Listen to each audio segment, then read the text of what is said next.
Hello students, स्वागत है आपका आपके अपने favourite learning channel the science teacher पर। आज हम स्टार्ट करने वाले हैं चैप्टर नंबर 11 के video number 2, that is defect of vision and their correction. यहाँ पर हम विज़न में जो भी डिफेक्ट्स आ सकते हैं उन डिफेक्ट्स के बारे में देखने वाले हैं, जो कि रिफ्रैक्टिव डिफेक्ट्स हों, और उनके करेक्शन के बारे में भी हम यहाँ पर देखने वाले हैं। हम यहाँ रिफ्रैक्टिव डिफेक्ट्स को ही कंसिडर इसीलिए करेंगे क्योंकि उसे सुधारा जा सकता है लेंसेज का यूज करके, जो लेंस हमने पिछले चैप्टर में पढ़ा हुआ है। चलिए कुछ कुछ पॉइंट्स जो हैं जो इस चैप्टर में इम्पॉर्टेंट हैं उसके बारे में थोड़ा सा देख लेते हैं। सबसे पहले आपको ये जानना ज़रूरी है कि पावर ऑफ एकोमोडेशन क्या है। तो पावर ऑफ एकोमोडेशन जो है किसी भी लेंस का एबिलिटी है कि वो फोकस को कितना जल्दी एडजस्ट कर लेता है और कितना क्लियरली एडजस्ट कर लेता है, तो वो उसका पावर ऑफ एकोमोडेशन है।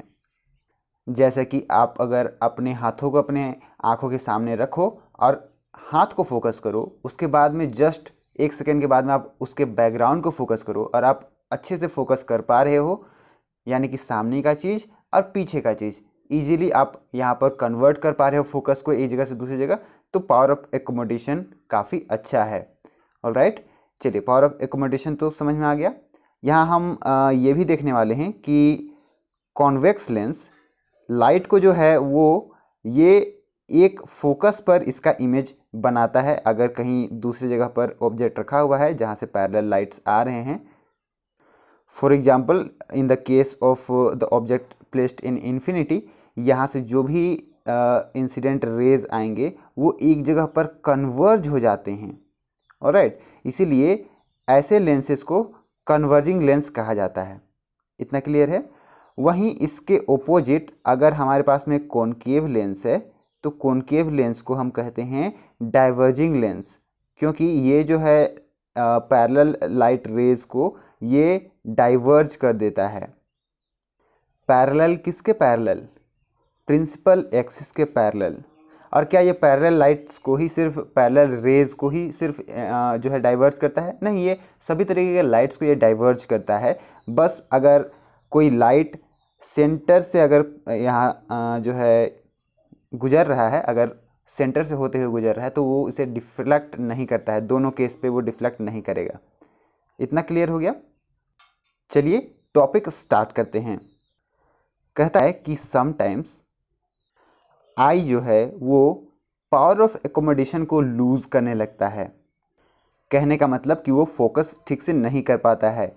ऐसे कंडीशन में पर्सन जो है वो ऑब्जेक्ट को डिस्टिंक्टली और कंफर्टेबली नहीं देख पाता है, यानी कि क्लियर नहीं देख पाता है, और उसे देखने में उसका आँख कंफर्टेबल नहीं होता है। आँख में पेन आ सकता है, स्ट्रेस आ सकता है, या फिर कोई ऐसे माइंड पर भी जो है इसका इफ़ेक्ट हो सकता है, और इसके वजह से जो विज़न है वो ब्लर हो सकता है। यानी कि चीज़ें तो सामने होंगी, हमें पता रहेगा कि वो चीज़ें सामने हैं, पर क्या है वो क्लियरली ब्लर्ड इमेज में दिखता है, वो क्लियरली नहीं दिख पाता है।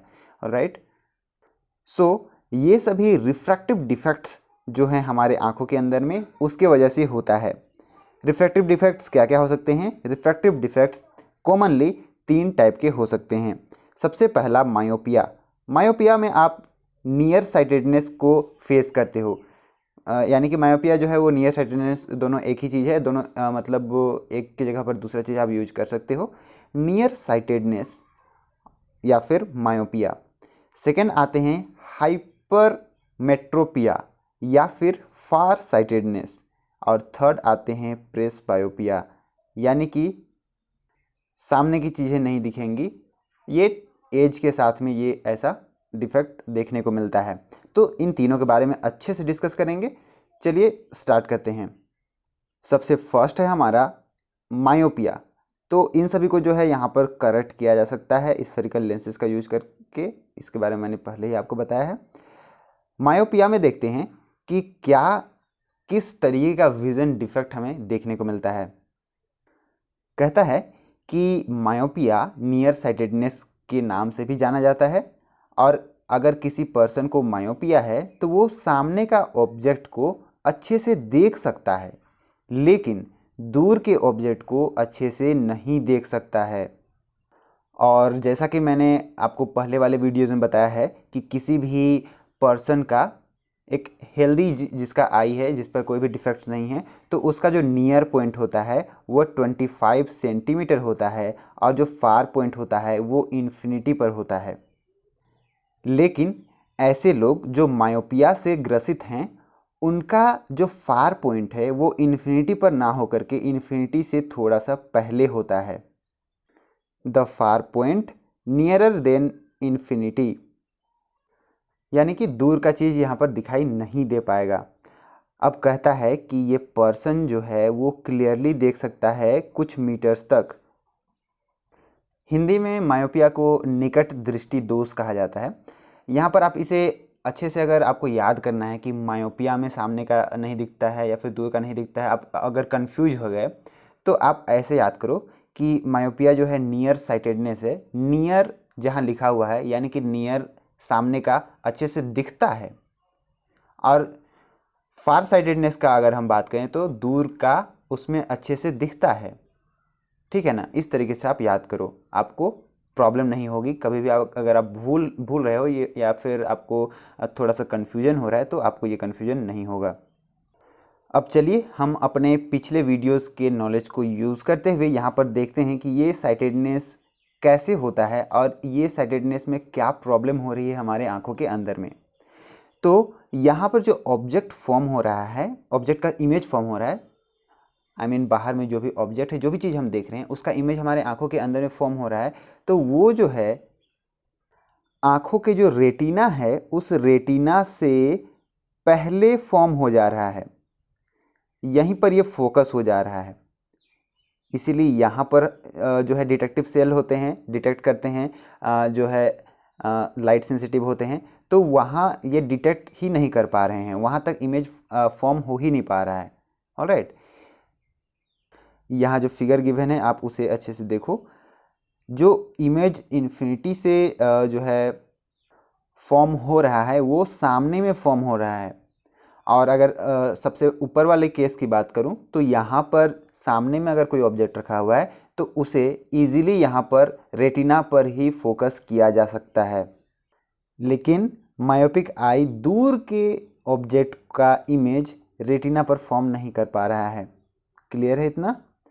अब इसका सुधार हम देखेंगे, लेकिन पहले आप ये डिटेल्स देख लो कि कितने लोग ग्रसित रहते हैं मायोपिया से।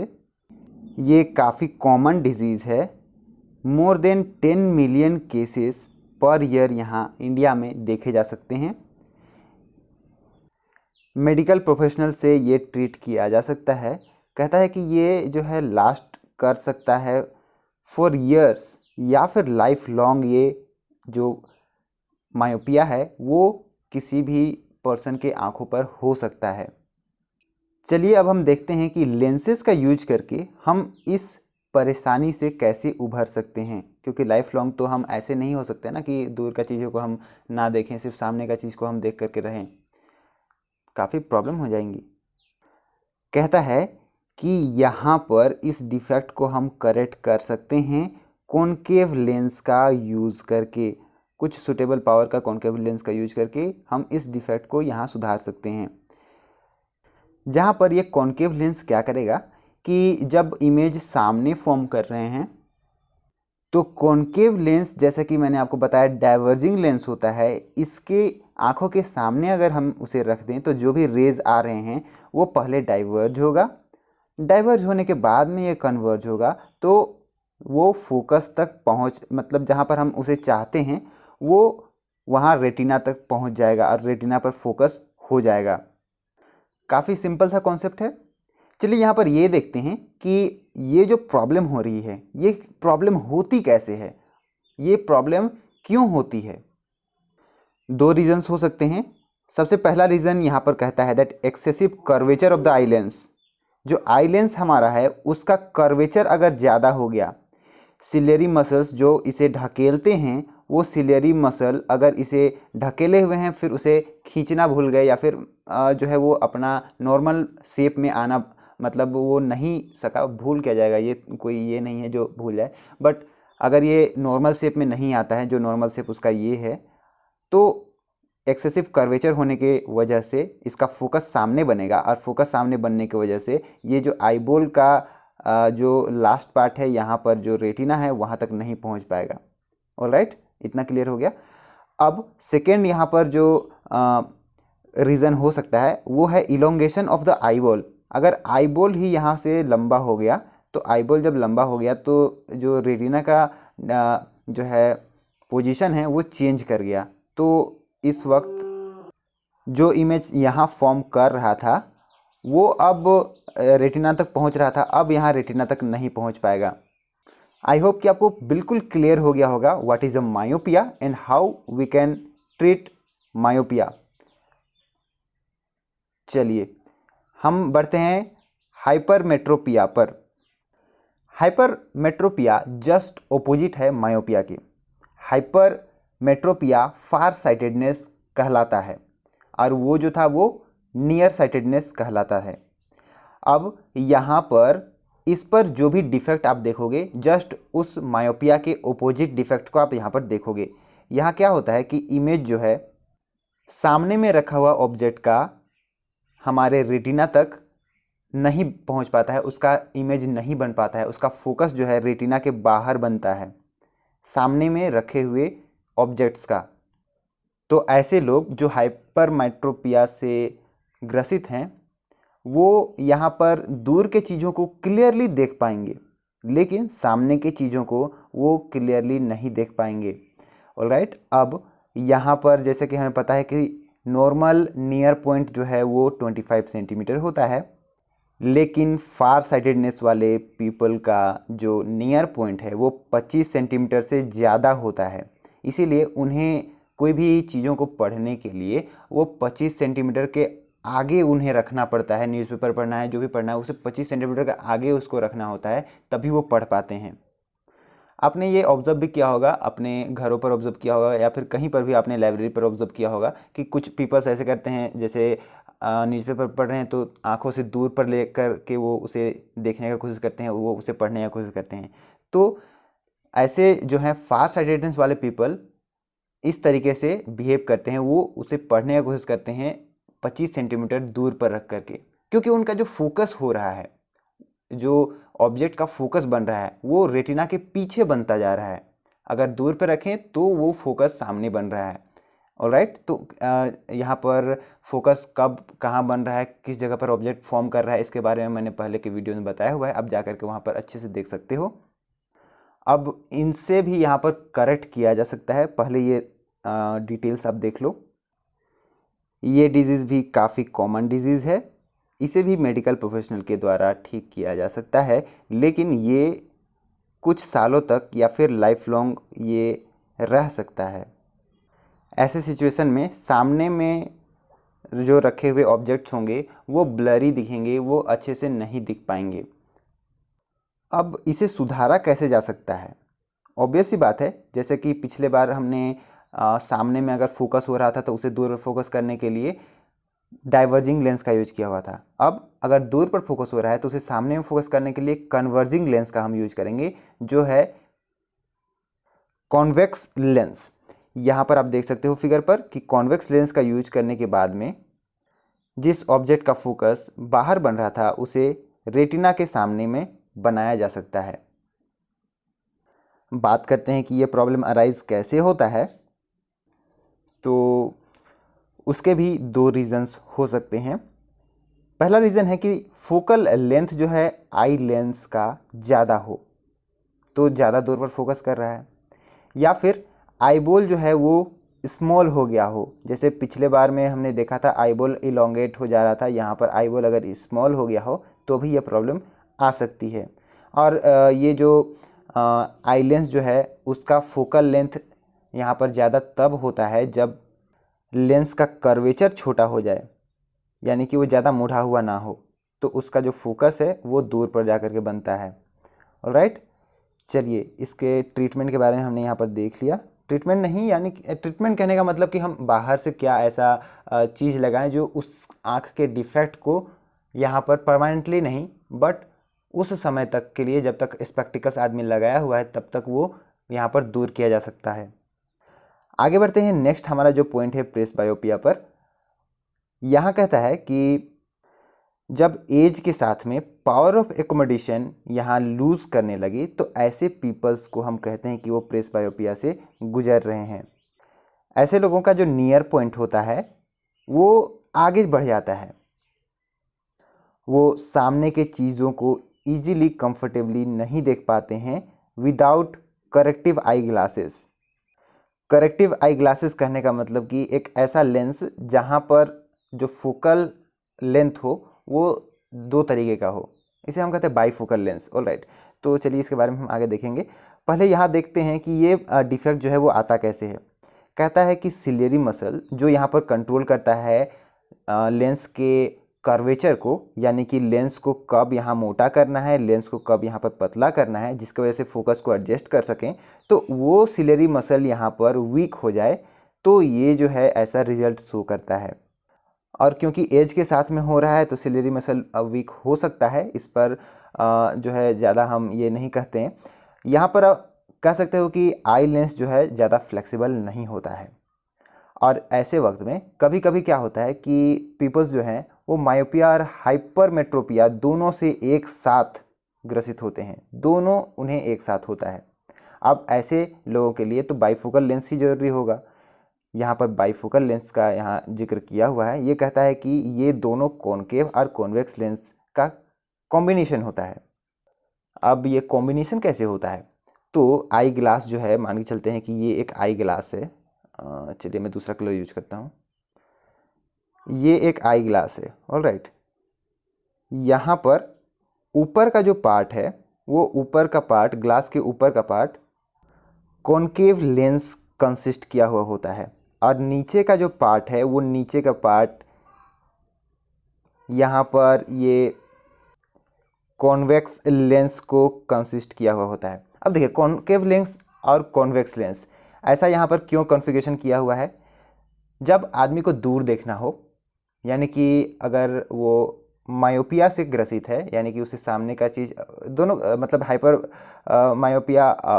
हाइपरमेट्रोपिया और मायोपिया दोनों से अगर ग्रसित हो, तो अगर उसे दूर का देखना हो तो दूर का दिखेगा नहीं, तो दूर का देखने के लिए उसे क्या करना होगा। यहाँ पर हम मायोपिया वाले केस को देखेंगे, मायोपिया में हमें दूर का देखना होता है लेकिन दिखता नहीं है, तो वहाँ पर हम क्या यूज करते हैं, कॉनकेव लेंस।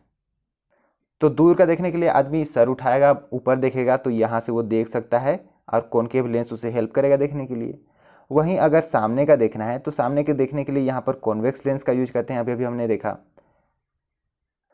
तो यहाँ पर ये फार साइटेडनेस के लिए ये कॉन्वेक्स लेंस यहाँ पर हेल्प करेगा सामने का चीज़ों को अच्छे से देखने के लिए।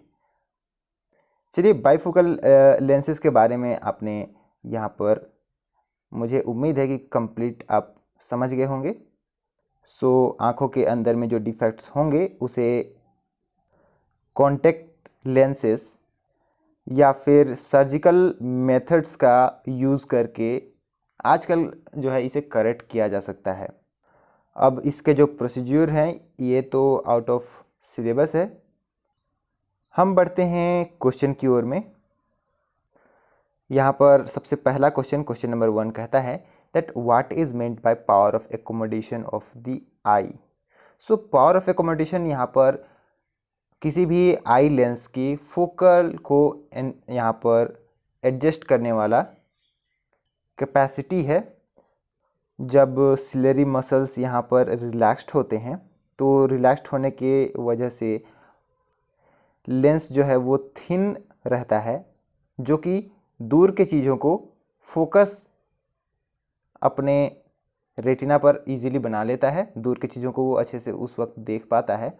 और जब सिलेरी मसल यहाँ पर कॉन्ट्रैक्ट करते हैं तो ये जो है थिक हो जाता है, और थिक होने से इसका जो कर्वेचर है वो इंक्रीज़ करता है। कर्वेचर इंक्रीज़ करने से इसका जो फोकल लेंथ है वो कम हो जाता है, जिससे वो सामने की चीज़ों को वो अच्छे से देख पाए।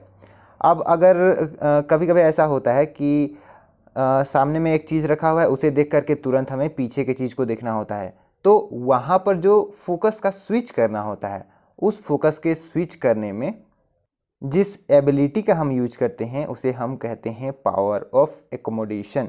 चलिए क्वेश्चन नंबर 2 पर आते हैं।